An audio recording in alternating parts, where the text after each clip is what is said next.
Bom, então vamos lá, muito boa tarde, espero que tenham passado bem do final do ano, encarar a disciplina como um dos primeiros momentos para algumas pessoas, as outras que já fazem estágio, já acompanham o atendimento, de repente nem é a primeira vez, mas a primeira vez que vai tomar responsabilidade diante do paciente provavelmente seja agora.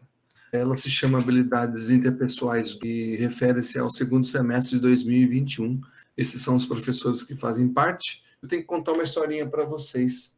Nós definimos como método dessa disciplina a teoria da problematização, ou a problematização. De onde que vem a problematização? Daqui a pouco eu vou contar para vocês.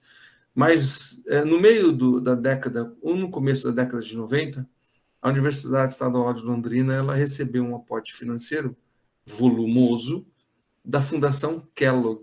A Fundação resolveu investir em meia dúzia de cursos de medicina do país. E Londrina foi um dos escolhidos. Aí, em contrapartida, a universidade, o Centro de Ciências da Saúde, especificamente, aí não ficou só por conta da medicina, resolveu mudar o currículo lá depois do meio da década de 90. Vocês sabem que o currículo da medicina é em PBL, Problem Based Learning, e o currículo da enfermagem é por meio da problematização.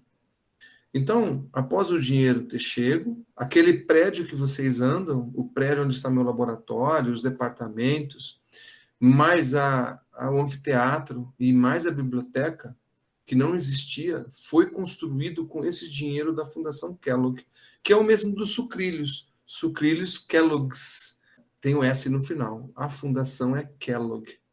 Tanto que, ao final, no começo de 98, eu fui o primeiro professor a fazer o meu mestrado na universidade que criou o PBL, na Holanda, na Maastricht University.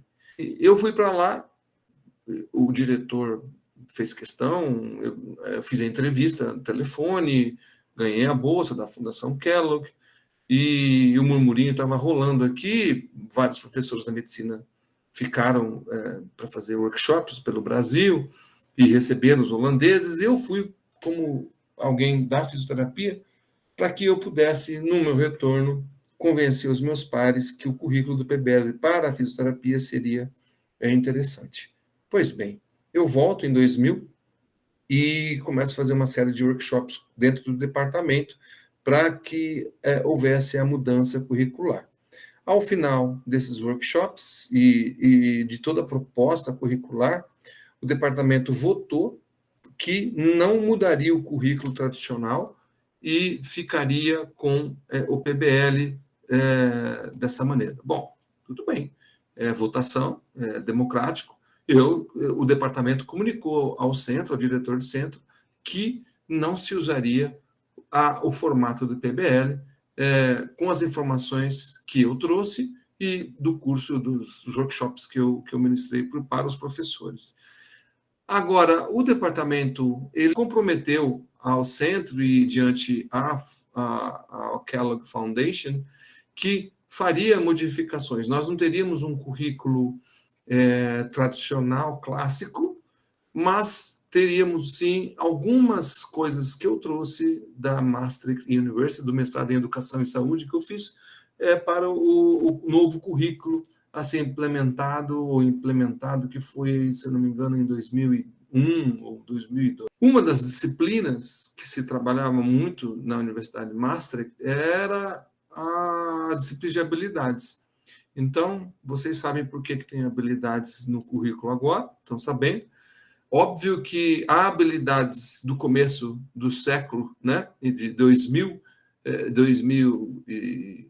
não sei se precisar 2009, que houve algumas mudanças aí, era de um formato, e era um pouco, era bem fiel ao que o programa da graduação de Maastricht tinha. Ao longo do tempo, nós já estamos em 2021, né? Nós estamos ainda em 2022, 2021, a disciplina acabou sofrendo inúmeras modificações. O que ficou o comprometimento, embora não se trocaria o currículo pelo Problem-Based Learning, a gente ficaria com algumas modificações. E as modificações foram interessantes à época e já não corresponde aos fatos em pleno 2022, em plenas regras do Ministério da Educação, em plenas tudo. Completamente inviável o currículo que vocês estão, e vocês sabem disso, e por isso é que o departamento e o colegiado têm se movimentado para atualizá-lo e deixá-lo mais moderno e contemporâneo. A enfermagem, ela, inclusive atualmente, né, ela decidiu que não ficaria com o PBL, mas ela mudaria o currículo. A grande modificação, a grande retórica à época era assim, o aluno precisa ser mais ativo no processo. Vocês já ouviram isso? A medicina e a Maastricht University e a McMaster University no Canadá, então as duas universidades, a canadense e a holandesa, elas propuseram isso para os cursos de medicina, mas o currículo ele roda em termos de problemas, metodologicamente falando. Então, eles têm uma sequência anual e onde os alunos ficam todos os primeiros, por exemplo, os 2 meses estudando o mesmo problema. E não é mais anatomia, não é mais bioquímica. Então, os módulos eles são formados de acordo com a proposta curricular e quem o carro-chefe do método são problemas pré-concebidos ou construídos no começo do módulo. A enfermagem chegou e tomou a decisão que, assim, olha, a gente não quer inventar um problema, embora a gente possa ter problemas no H1 mais do que reais, né? A enfermagem falou assim, olha, eu quero que nós podemos trabalhar com um problema, só que não no formato do PBL. Nós queremos fazer um formato que o aluno visite de fato a comunidade e saiba qual é o seu problema. Ter metodologia da problematização, ele não é somente um currículo, mas também ele é um método para que dentro do currículo ele possa ser utilizado. Então, vamos falar sobre a problematização. Então, ela não é uma coisa nova, ela é uma coisa, algo de 40, 50 anos atrás. Um dos seus pais são Bordenave e Pereira, eles que são os estudiosos da problematização. E como eu falei para vocês, o foco do estudo, ou da disciplina, ou da pesquisa, ou do currículo se dá a partir de um aspecto da realidade do próprio hospital universitário, ou da realidade da comunidade. Tá? Então, esses pontos determinam, de fato, o início. E, na verdade, é uma sequência, é um conjunto de sequência de procedimentos que são de forma intencionalmente selecionadas. São etapas, vocês vão ver daqui a pouco as etapas, e de acordo com a natureza que você está observando, você vai propondo soluções como um participante que está olhando de forma diferente, ou o próprio hospital, ou a comunidade, ou a unidade básica de saúde, por exemplo. E o propósito é preparar vocês para tomar uma consciência a partir do que vocês estão observando lá na comunidade, lá dentro do hospital, lá dentro da UBS, e tentar transformar para algo melhor. Na verdade, é isso, né? Bordenave, teoricamente, tinha essa concepção. Então, mais ou menos, vocês vão ter que guardar isso aí, não é? A observação da realidade, então vocês vão observar o problema lá que está ocorrendo, diferente do PBL, na qual eu e mais o colegiado, mais a Josi, construímos problemas. Então, óbvio que a gente está trazendo problemas que a gente passou, que a gente conhece, para transformar em algo metodológico para vocês, no PBL. No caso da problematização, não. Nós vamos lá para uma unidade básica de saúde. Tanto que o começo, né, a gente tinha um projeto de extensão que envolvia os 5 cursos, e isso foi muito bem utilizado, que se chamava PEPIM. Era um projeto de extensão e que envolvia os 5 cursos. Eu fui monitor, professor desse projeto. Eu recebia 3 da medicina, 2 da enfermagem, 3 da físio, 4 da farmácia, um da odonto, e íamos para as unidades básicas de saúde espalhadas por Londrina, tinha mais ou menos 18 das 50 que a universidade tinha contrato, tinha convênio.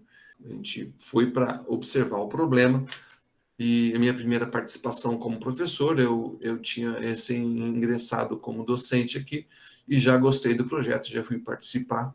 E lá, a gente conversando com o paciente, a gente vai descobrir algumas coisas, né? A gente olhou o prontuário dele antes na UBS, lá no Maria Cecília, e depois a gente descobriu que ele tinha algum tipo de diagnóstico, algum tipo de problema, e conversamos primariamente se ele aceitaria, e consequentemente, a gente levantou alguns pontos, né, para teorizar. Então, a gente sabia que era numa casa dessa maneira, que tinha, por exemplo, escadas, a pessoa era cadeirante, tinha dificuldade de acessar, sair de casa, entrar de casa, de acessar o tratamento. Então, a gente teorizou os problemas que a gente observou com o paciente lá do Maria Cecília. Consequentemente, os alunos se organizavam e propunham hipóteses para a solução desse problema. Então, eu lembro muito bem que, às vezes, era o problema da própria unidade de base de saúde, não ter acesso à medicação, ou algum paciente que não tinha acesso ao dentista, essa comunicação entre o pessoal do odonto. Então, sempre tinha alguma coisa para solucionar, baseado no que a gente observou. E tentava aplicar e reavaliar essa realidade. Então, a gente propunha, né, só a gente vai fazer isso, e a aplicação à realidade, na verdade, é mão na massa. Vamos aplicar o que a gente imaginou, o que a gente observou, o que a gente identificou, o que a gente estudou, o que a gente propôs, e vamos aplicar, porque até a hipótese de solução é tudo muito lindo.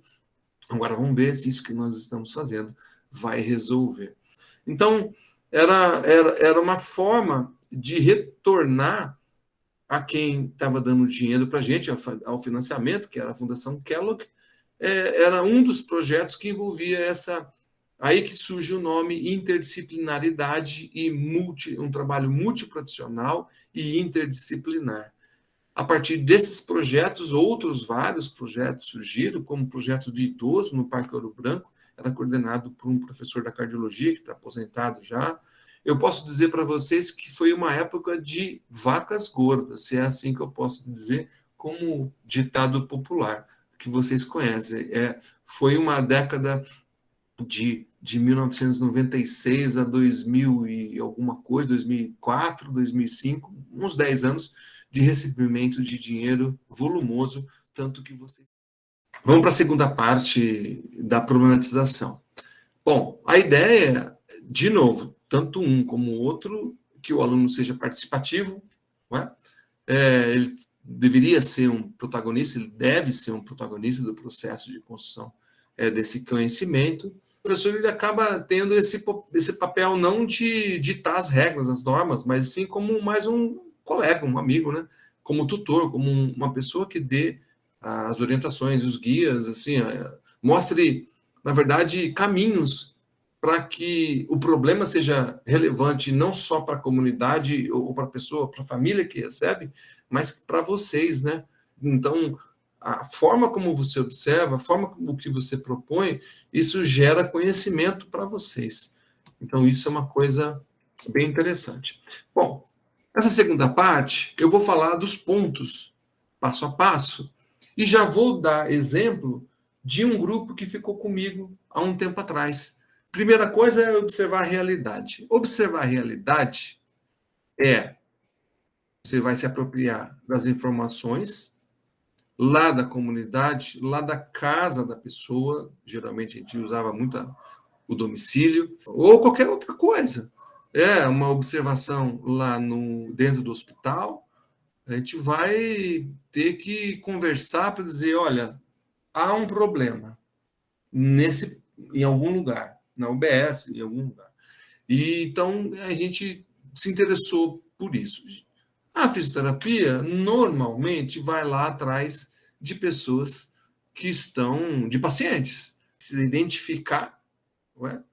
As características dessa realidade observada, a gente precisa definir um problema, refletir sobre os possíveis fatores determinantes relacionados a esse problema e compreensão de quão complexo é e como que eu posso, de forma mais ampla, interferir no mesmo. Aí, essa observação da realidade, para nós, na disciplina, professoras e eu, geralmente, o que a gente faz? A gente vai ter uma carta na manga que é um coringa, que é um paciente, que precisa de algum tipo de atendimento, algum tipo de paciente que precisa de atendimento. Eu fazia muita questão que fosse fora dos muros da universidade e que vocês pudessem fazer a visita de fato ao domicílio e que vocês assumissem todo o processo. Então, cada professor tem uma abordagem, cada professor tem uma ideia, todos os professores envolvidos aqui, os 5, os 6, sabem dessa sequência e como colocar. Então, essa observação da realidade, para nós, aqui da disciplina, vai ser: e daí?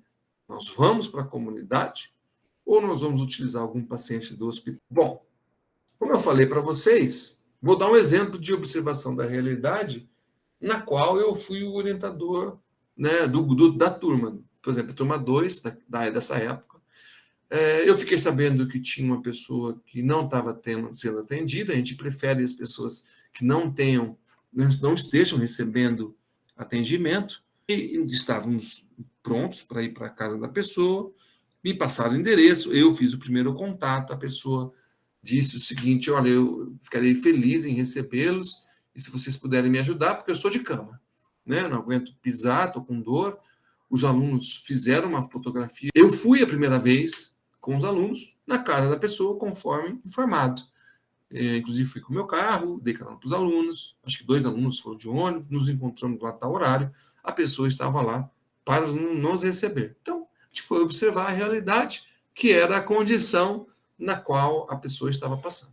Muito bem. Aí eu dividi para vocês, vou dar o exemplo agora dessa pessoa que a gente foi visitar. E essa pessoa, uma mulher, ela estava acamada porque ela estava com muita dor.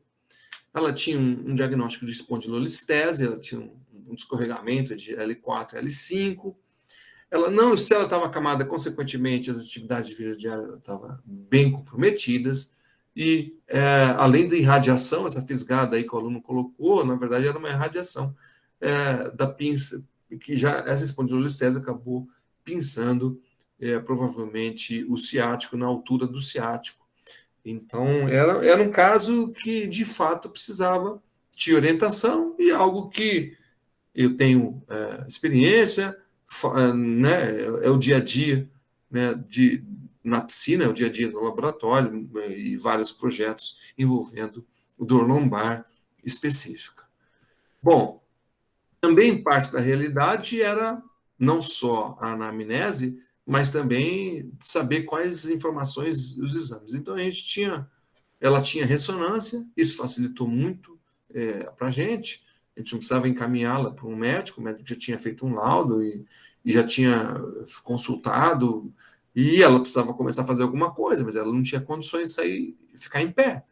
Então, foi bem difícil o primeiro encontro, e se eu não me engano, a gente teve que voltar mais uma vez lá para terminar o exame.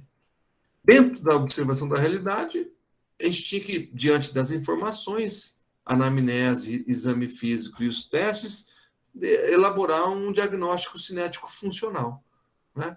A gente sabia que a algia era intensa, a gente sabia que a mobilidade pélvica era totalmente reduzida, tinha um encurtamento de flexores de quadril e tinha perda de força, principalmente no membro inferior esquerdo. Bom, a avaliação, dentro ainda da realidade, essa observação da realidade, ela acontece em setembro, né? O segundo semestre, ela acontece em setembro. E ainda mais informações ali, porque essa observação da realidade, na verdade, não foi só observar toda a situação, mas também eu quero colocar algumas informações que eu vou dar um extra depois para vocês vão entender. Então, ela tinha Thomas positivo, Lazeg positivo do lado esquerdo. Eu levei o dinamômetro portátil e a gente viu que era o quadríceps que ela tinha mais déficit. Direito, 37,4 newtons, no maior valor, a 6 segundos, e do lado esquerdo, 29,6 newtons, com 5,6 segundos. Então, é o maior valor num tempo apropriado, né? A gente geralmente fica de 5 a 6 segundos em cotação isométrica para realizar isso aí. E ainda passamos um questionário de função, que é o Roland Morris, e ele vai de 0 a 24. Quanto mais próximo de 24, pior é a situação. Quanto mais próximo de 0, melhor. Então, ela tem aqui uma pontuação alta, né? Se são 24, provavelmente ela estava com 60%, 70% de comprometimento da função. Se ela estava acamada, com dor e não conseguia levantar, então essa pontuação aqui, 70%, faz jus a essa aqui. Pois bem, então ficou fácil, né? Observação da realidade, a gente trouxe uma avaliação completa. A gente entendeu o processo dela, a profissão dela, o que ela faz na casa dela, o que ela espera da gente, o que o médico falou para ela, os exames. Com tudo isso, eu consigo traçar objetivos. Traçando objetivos, eu vou, nos meus objetivos, traçar os pontos-chave, que é o que eu vou precisar teorizar. Quais são os pontos-chave? O que é ponto-chave? Reflexão sobre os fatores e determinantes do problema. A gente já tinha o problema especificado. Os pontos-chave possibilitarão uma nova reflexão sobre o mesmo, óbvio, porque a gente estava com todas as informações que a gente precisava. A gente tinha traçado os objetivos, questões, né, básicas que se apresentam para o estudo, afirmação sobre os aspectos do problema, tópicos a serem investigados, a gente sabia que a gente tinha itens para serem investigados, e possibilidade de tratamento, de intervenção com uma certa flexibilidade. Então, a gente tinha que ter não perder de vista isso, né? A criatividade e a flexibilidade até mesmo para teorizar. Bom, nos pontos-chave, elencou a algia lombar e a mobilidade pélvica e a função. Na verdade, foram esses itens que a gente acaba secundariamente. Eu aqui até acho que os alunos poderiam ter colocado a função lá para cima como primário e por causa das atividades de vida diárias e não como secundário. Então, estimular o controle postural e aumentar a força muscular em membros inferiores.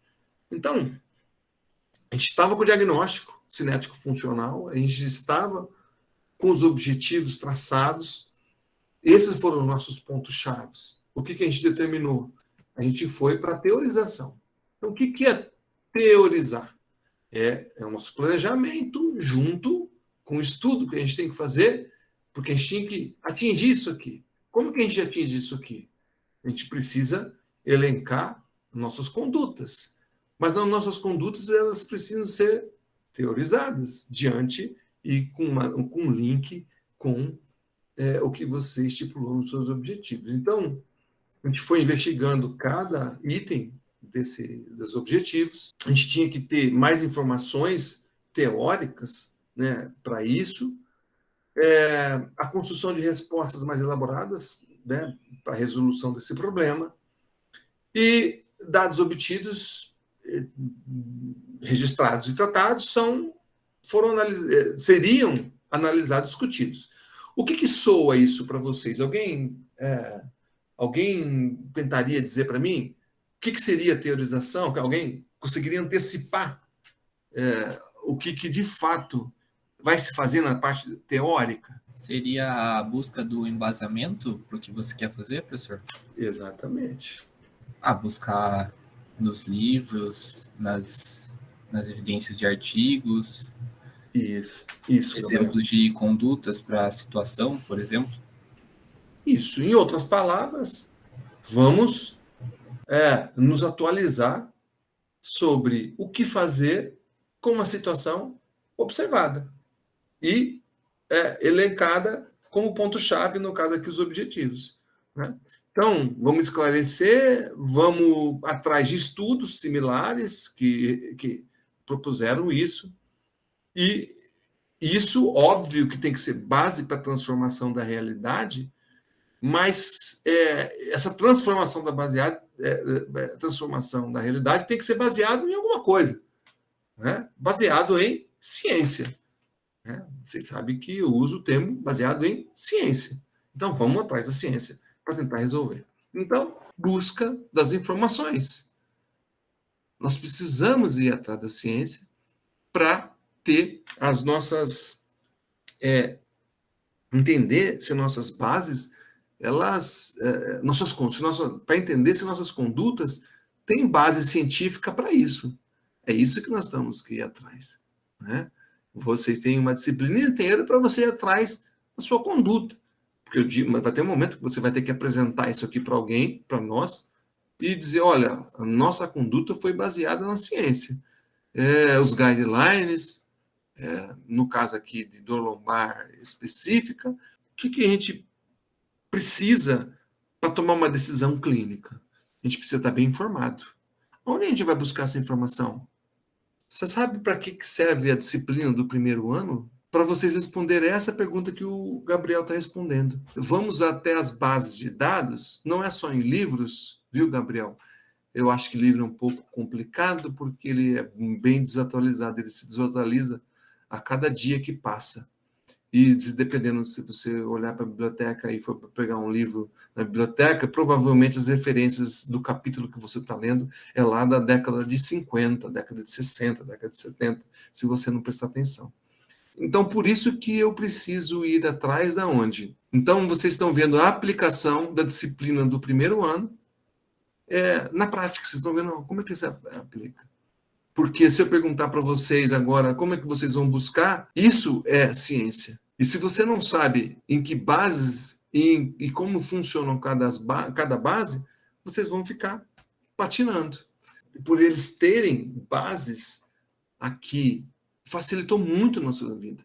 É porque você pode fazer isso de casa, tranquilamente, não é verdade? Aí você tem Web of Science, você tem Scopus, tudo dentro da base, você tem Embase, você tem várias outras bases, a Cochrane, dentro dos periódicos CAPS. E gratuitamente ainda você tem o PubMed, que é gratuito, que não precisa necessariamente da base da CAPS. Então, quer dizer, como que eu faço para buscar a resposta do item 3? Buscando informações nos periódicos com os descritores adequados para a gente achar textos que falem sobre, nesse caso, dor lombar crônica específica. Específica por quê? Porque ela tem ou tinha uma hernia de disco associada a uma espondilolistese, né, um escorregamento de L4 sobre L5. Qual é a melhor tomada de decisão? Você só vai saber a melhor tomada de decisão se você souber procurar. Quem ensinou vocês a procurar? A disciplina do primeiro ano. Quarto, hipótese de solução. O que seria uma hipótese de solução? Criatividade. Eu vou precisar ser original no que eu quero propor, porque eu tenho informações do que está acontecendo e eu sei do que a literatura trata, o assunto. Eu preciso refletir sobre tudo que eu propus como, na verdade, conduta, que é a solução do problema. O Bordenave, ele dizia o seguinte, que o aluno usa a realidade para aprender com ela, né? E ao mesmo tempo em que se prepara para transformá-la, desde que ele, de fato, saiba quais são as principais indicações para o caso que ele está observando. E eu estou puxando essa informação do Bordenave para facilitar a vida de vocês. Mas eu estou contando que, se você for um caso dentro do que a gente está fazendo da fisioterapia, e a gente não for baseado em ciência, você corre um sério risco de fazer o mais do mesmo, ou de ficar fazendo modinhas que não têm aplicabilidade alguma. Então, vamos lá. hipótese de solução, que é o item 4, misturado um pouco com a aplicação da realidade. Muito bem. Diante dos fatos, os alunos, assim, professor, a nossa hipótese de solução é essa terapia baseada nos textos X, Y, Z, blá, blá, blá. Baseado na literatura, baseado na ciência. Muito bem, legal, bacana. E os alunos, tanto que eu coloco 3 pontinhos aqui, né? Porque, óbvio que eu não trouxe toda a abordagem, os alunos fizeram filmagem disso, a gente foi observando cada comportamento, cada evolução da paciente, né? E óbvio que é uma sequência de exercícios aí que tem uma lógica. E eles fizeram 5 atendimentos em domicílio. Chegou um momento, eles falaram o seguinte, já é uma parte da aplicação da realidade isso, né? Professor, a paciente manifestou o interesse, o desejo de ir para a piscina. Será que seria possível? Sim, claro. Por que vocês acreditam que na piscina seria interessante para a paciente após 5 atendimentos? Professor, ela já está melhor, ela já está em pé, ela está fazendo atividades da casa que ela não estava fazendo, e a gente acredita que ela está bem sobrepeso, né? Estava bem sobrepeso. A gente acredita que muitos dos exercícios que a gente não consegue fazer aqui, inclusive com a descarga de peso menor lá na piscina, seria interessante.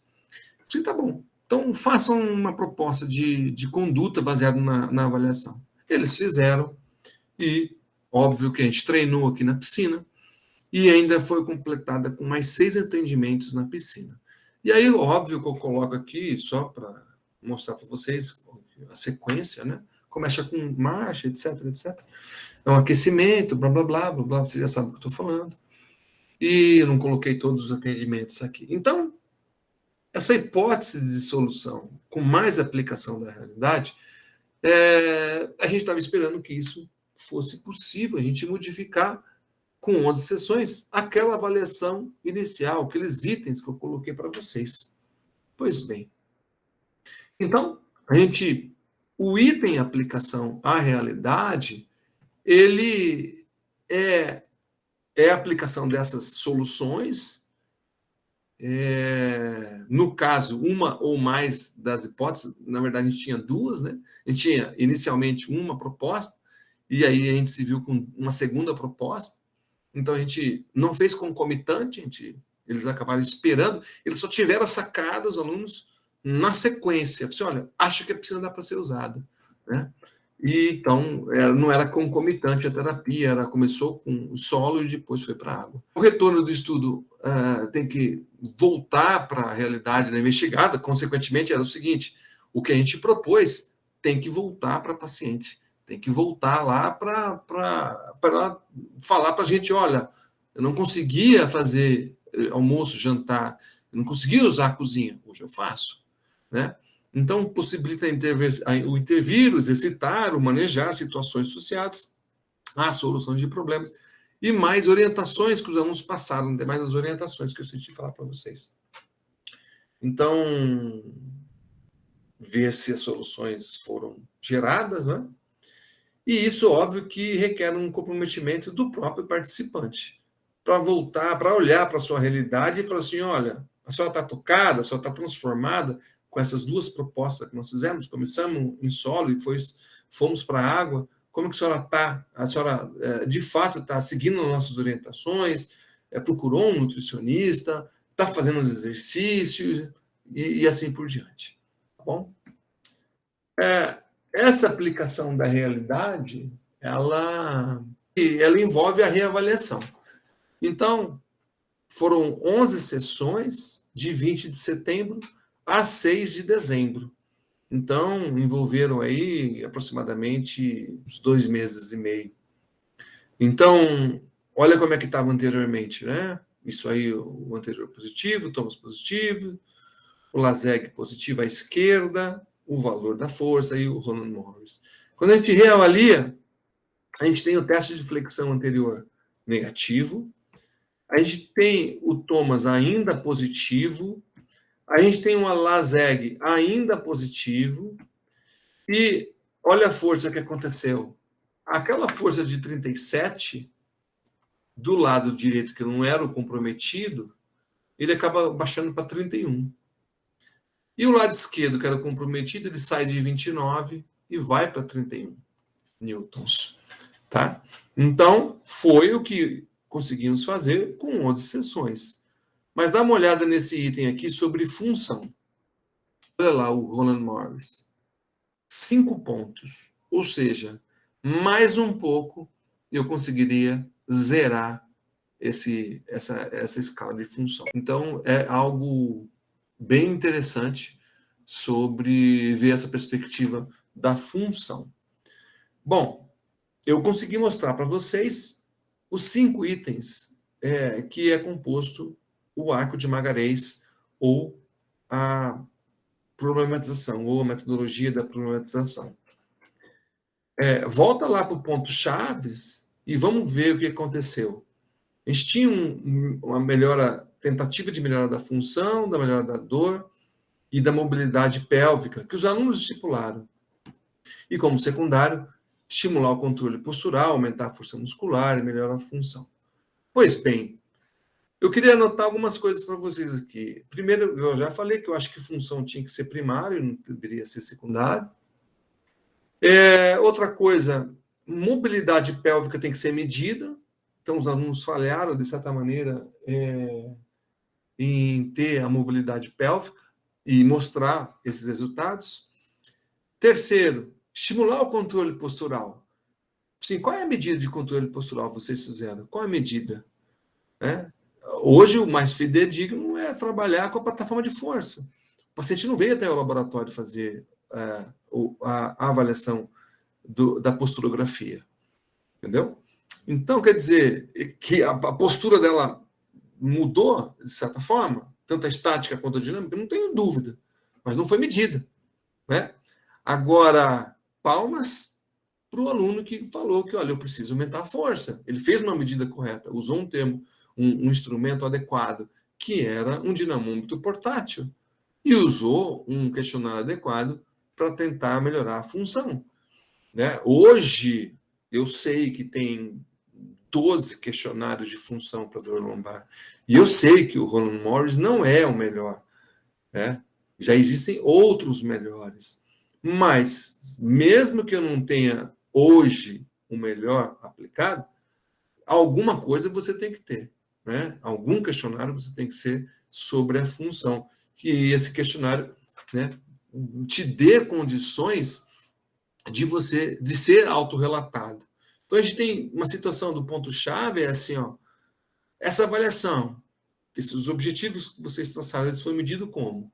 Eles foram medidos, ora, por meio de autorrelato, ou ora, por meio de performance. Então, testes de performance. Então, questionário e testes de performance. Essa que é a grande sacada para você discutir ponto-chave. Foi por causa dessas medidas que você traçou seus objetivos. E dessas medidas que eu vou atrás das minhas condutas, porque eu quero condutas que melhorem, reduzam, etc, etc. Esses itens aqui. Essa que é a grande sacada. Bom, vou dar um extra para vocês, que eu tenho feito isso com os alunos do meu grupo. Existe um programa gratuito que se chama Simulation Modeling Analysis, é o SMA. E o SMA, ele nada mais é que uma análise estatística para um caso só. E o que ele faz? Ele estimula os valores de um caso como se fosse 5.000 casos. Então, é um programinha barato, fácil, todo mundo pode instalar, não é pesado, nada, é muito pequeno, né? Em termos de espaço, só que ele tem algumas características. Eu quero o seguinte, para eu usar o SMA, eu tenho que fazer, no mínimo, 5 avaliações antes de começar o atendimento. E foi feito. Os alunos toparam essa ideia. A gente usou o Roland Morris, que era sobre a função. Fizemos 1, fizemos 2, fizemos 3, fizemos 4, fizemos 5. Você pode ver que na pré-avaliação, ela meio que, embora não seja dando para você observar, a gente ficou com valores muito similares. Então, está dizendo aqui no próprio programa que tem 5 avaliações na pré-avaliação, que são esses 0. Aí depois, quando começa de fato as sessões, semanalmente a gente vai passando. A gente passou 1, a gente passou 2, a gente passou 3, a gente passou 4, a gente passou 5, aproximadamente. E aí, óbvio que deve ter falta aqui no meio, né? Que era uma vez por semana. Nós tínhamos 5 atendimentos, 5 avaliações semanais, não consecutivas. Vocês lembram que a pessoa tinha começado com 15 pontos, lembra? Eram 15 pontos. Esse aqui é o 15, são 15 pontos aqui. E ela termina com quanto? Vocês viram no slide anterior que ela terminou com 5. O que é uma predição? O que é um valor que a gente consegue predizer para relato de um caso? Que isso hoje é o que tem de moderno para a gente trabalhar com um caso apenas. E que eu venho estimulando os alunos do meu laboratório, do grupo e até os alunos que vão atender lá na piscina. Que é o seguinte: imagine você construir uma reta, uma correlação, como é menor, é negativo, desculpa, não é assim, mas é isso aqui. Esse valor aqui, tá bom? Então, vamos lá. Será que os valores da pós-avaliação conseguem predizer os valores de pré-avaliação? Não é? Então, era mais ou menos isso aqui. Esses valores de pós-avaliação, ao longo do tempo, eles reduzem. Porque quanto menor o valor do Roland Morris, melhor. Né? Quanto 24 pontos é péssimo, a pessoa está internada, e 0 pontos, a pessoa está sem problemas com a função. Então, você pode ver que ela começa com 15 aqui, e ela vai terminando ao longo do tempo. Isso aqui é o tempo, isso aqui são os valores, ao longo do tempo. Né? Então, quer dizer, ao longo do tempo, os valores são modificados. É óbvio que quando eu faço um tipo de regressão como essa, ele me dá um R. Esse R aqui é minúsculo, tá? Não é maiúsculo. E esse R foi de 0,92, menos 0,92. Ou seja, eu estou dizendo o seguinte, que esse exemplo aqui que eu estou dando, esse modelo que aconteceu usando o Roland Morris, ele explica em até 81% essa variância aqui. O que é explicar 81%? Eu peguei o 92 e elevei ao quadrado. Por isso que eu preciso que vocês saibam estatística. Se vocês não souberem estatística, vocês não conseguem fazer essa interpretação de forma rápida. Esse R minúsculo está dizendo que é de 0,92, eu elevo ao quadrado, eu tenho um modelo sendo explicado em 81%, 82%. É 9 vezes 9, 81%. Simples. Então, está dizendo o seguinte, olha, com 11 sessões, esse modelo, essa redução que houve, conseguiu ser explicado ao longo do tempo em 81%. Com uma significância com um P menor que 0,006. O P pouco me importa aí. Mas ele está dizendo que não aconteceu ao acaso. Aconteceu porque deveria acontecer. Tudo bem? Quer dizer, eu extrapolo a teoria da problematização e mostro para vocês que, mesmo lá dentro da teoria da problematização, eu consigo fazer ciência, eu consigo praticar ciência. Por quê? A gente observou a realidade, a gente elencou o que precisava melhorar e a pessoa foi lá e teve uma série de melhoras e outras não. Mas, especificamente, a função na qual o fisioterapeuta tem que ser, de fato, doutor em função, é isso que vocês vão ser formados, para serem doutores em saberes, esse objeto de estudo, que é a função, a funcionalidade, vocês é um jeito de você fazer prática baseada em ciência e ainda de sobra praticar o bem para quem estava adoecida e acamada, né? Então, eu tenho um modelo de proposta de melhora que acredito em 81%. Mas, professor, foi só um. Mas é que ele simula, tanto na pré quanto na pós, 5.000 casos. E nessa predição de 5.000 casos, por isso que é uma simulação, você chegou a um R de menos 0,9, com uma significância estatística e com uma explicação do modelo de 81%. Tá bom? É isso aí, o que eu tinha para falar para vocês. Espero que vocês se deem bem com os professores e que vocês tenham casos que estimulem, de fato, a resolução de problemas, quer seja dentro do próprio hospital, mas quer seja lá na comunidade. Eu não sei como é que vai ser com cada professor, cada aluno, né? Como é que vai acontecer isso aí, mas a gente vai ter que aguardar, né, de certa maneira, e cada professor tem uma maneira de lidar com a escolha do paciente, a escolha da ideia e a proposta de solução para que a pessoa seja, de fato, beneficiada. É isso,